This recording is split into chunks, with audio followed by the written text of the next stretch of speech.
It was unbelievable.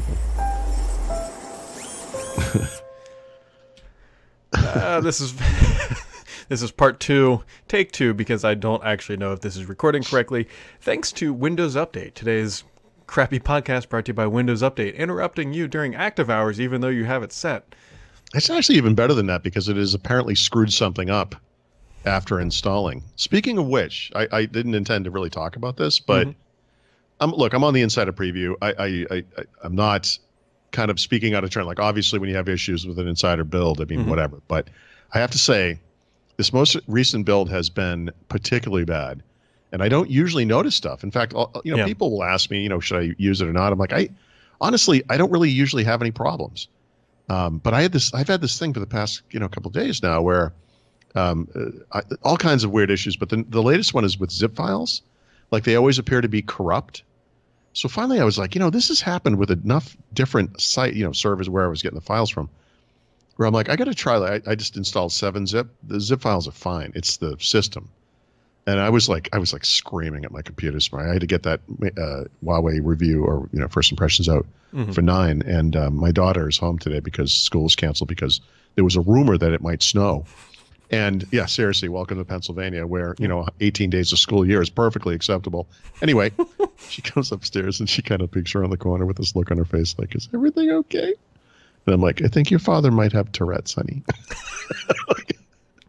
It's just, it's bad. So, as we know, yesterday the podcast crashed and died, and I'm assuming that this one may go down the same path. Because 1809 was installing against my will. And what happens is when it installs, it chews about 30 to 35% of my CPU, which doesn't sound like a lot.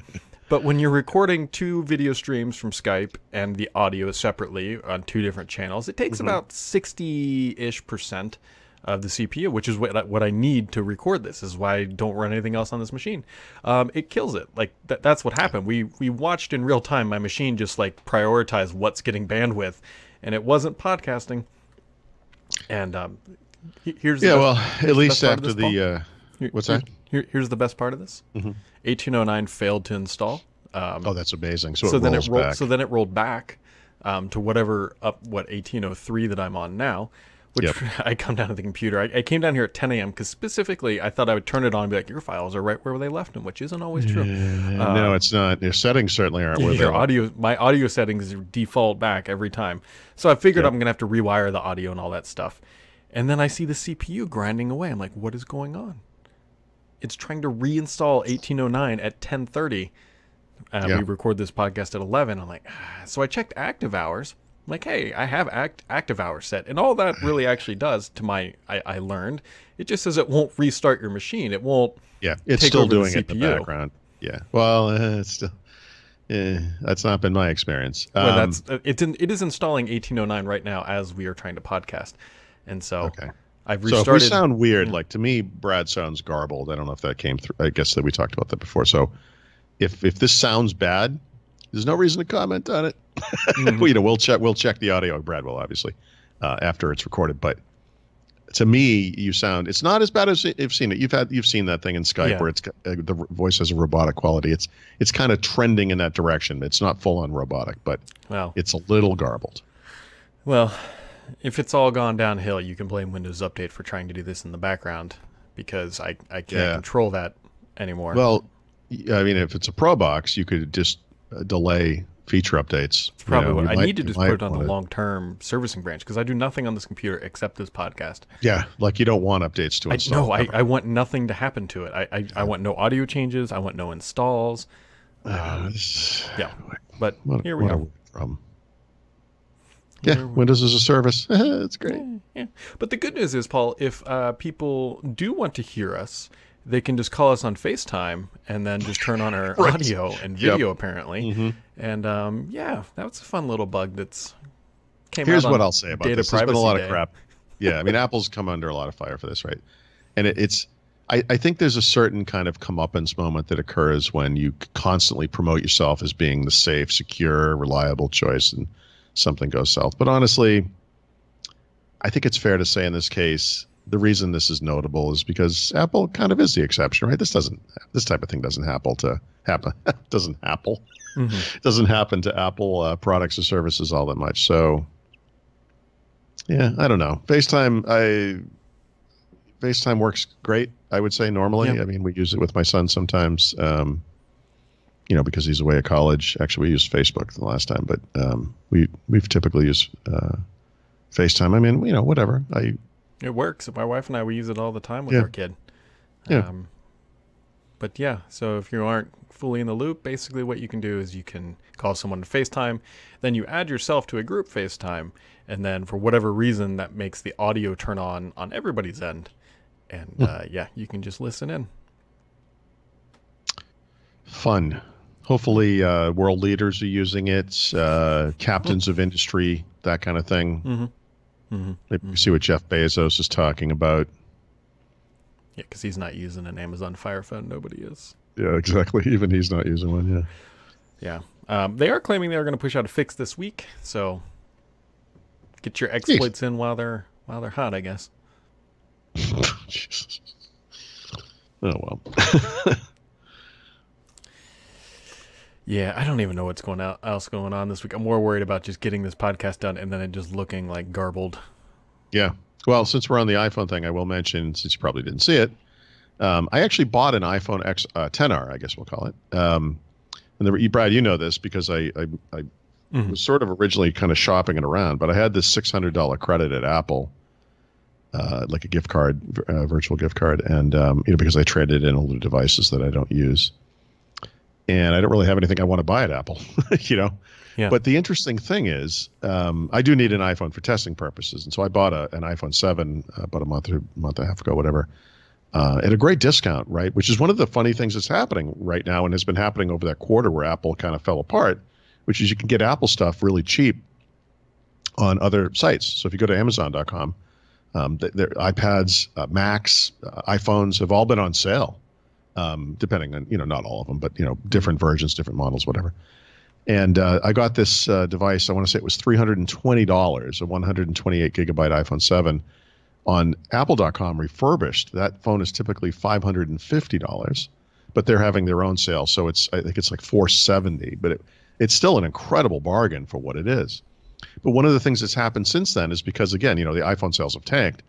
Apple kind of refuses to just lower prices, but what they've done instead is raise incentives otherwise in many forms. And one of those forms is they've doubled the price that they're taking on trade-ins.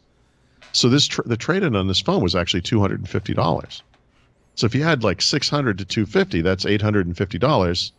It's literally within $3 of the exact price of a 128 gig iPhone 10R, including taxes and shipping. Mm-hmm. So, what the hell? I mean, so there's a temporary charge of... Which phone did you trade in? iPhone 7. Because that's what my wife has. Yeah, so the math on it is the trade-in value of that phone is $250 right now, if it's 128.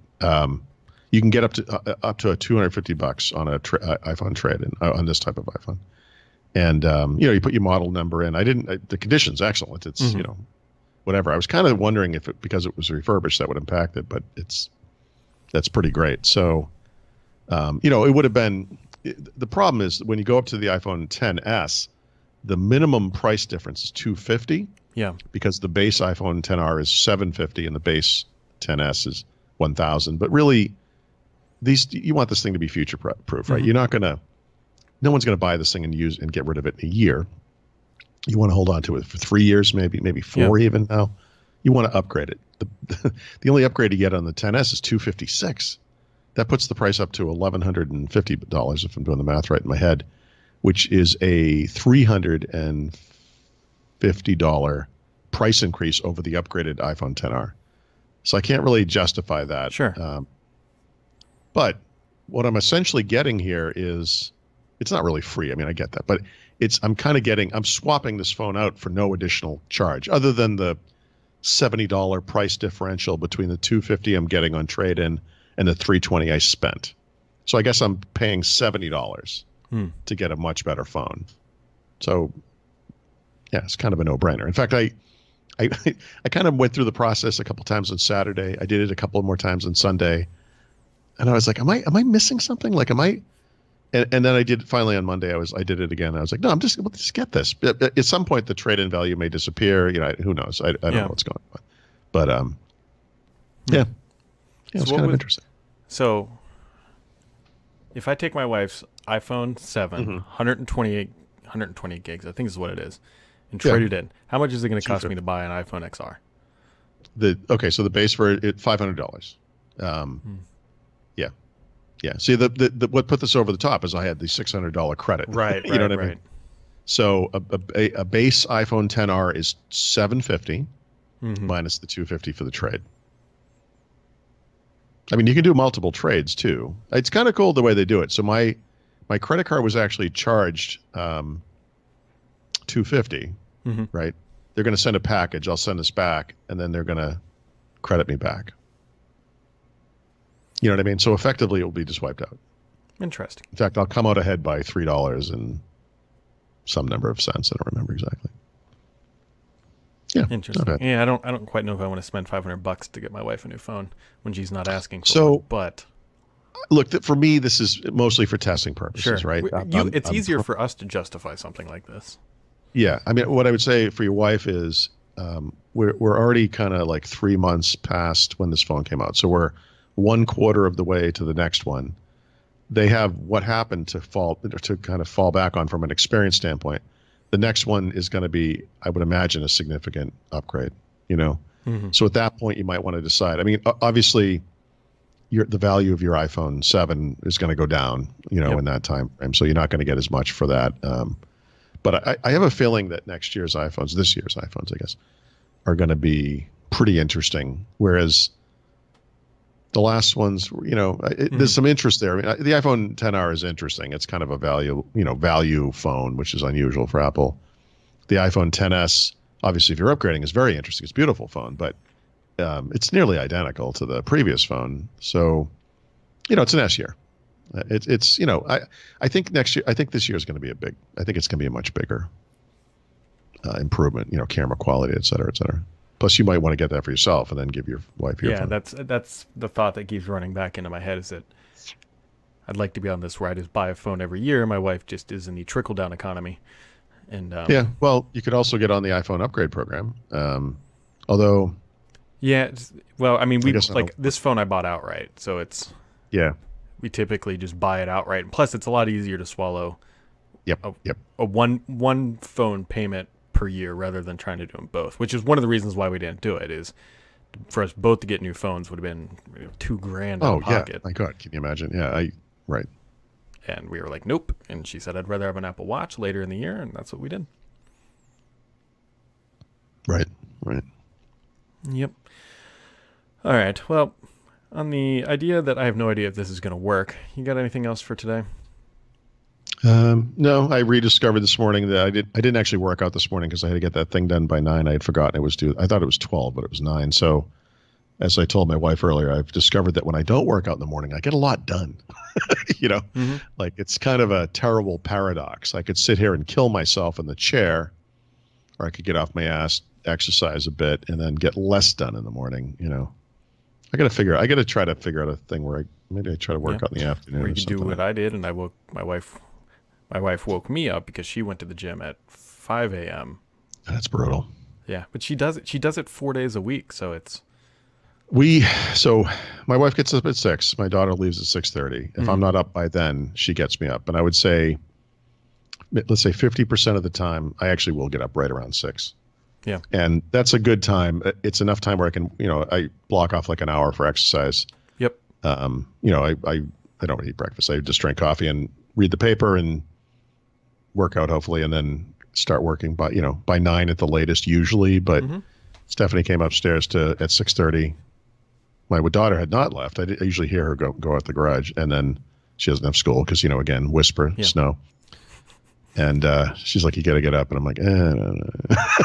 Like I don't know. I've been tired. I was at the gym, I think at 6:30 this morning. I usually go for an hour, and I was back by 7:30, showered by 8 and working. Wrote a post. I was curled up in a chair, freezing my butt off, reading the paper, and praying silently to myself that it was really Thursday and that my understanding of the day of the week was completely incorrect. And no. I will tell you what, I wish it was Thursday because that mixed reality headset you shipped me so very nicely will be here. Actually, that should be there. I think it's there tomorrow. Yeah. So if it was Thursday, then it would have been here. So it's, I should tell you, I mentioned the thing about the cables. Yeah. I went through the box of the cable because there's a huge box with cables and also batteries. There was a kind of a backpack thing that went with the computer because it's one of those backpack VR stupid things I would never use. But I was looking at the cables and I was like, actually, I don't think these go for they were kind of weird. Like one of them had a proprietary end. And so I dug through the boxes of the mixed reality, the two boxes right there for the controller and the headset. And actually under the headset in a little compartment was the cable. And what it is it's like I think it's HDMI on the headset end. And then the other end is probably HDMI and USB, if I'm not mistaken, something like that. So it actually was in the box. I thought it wasn't, but so I didn't ship the other cables. I don't think you need them. I think you should have everything self-contained in those two boxes. Well, we'll find out. And I'm sure there's a million crickets in there or some other sort of white powder. I was devoid of frivolity yesterday. I had too much to do. Well, my family appreciates that. And yep. So. All right, folks. Well, that wraps it up for today. Hopefully audio and video are in sync. If not, write Microsoft because that's what's happening. Goodbye. How would you rate this Skype call?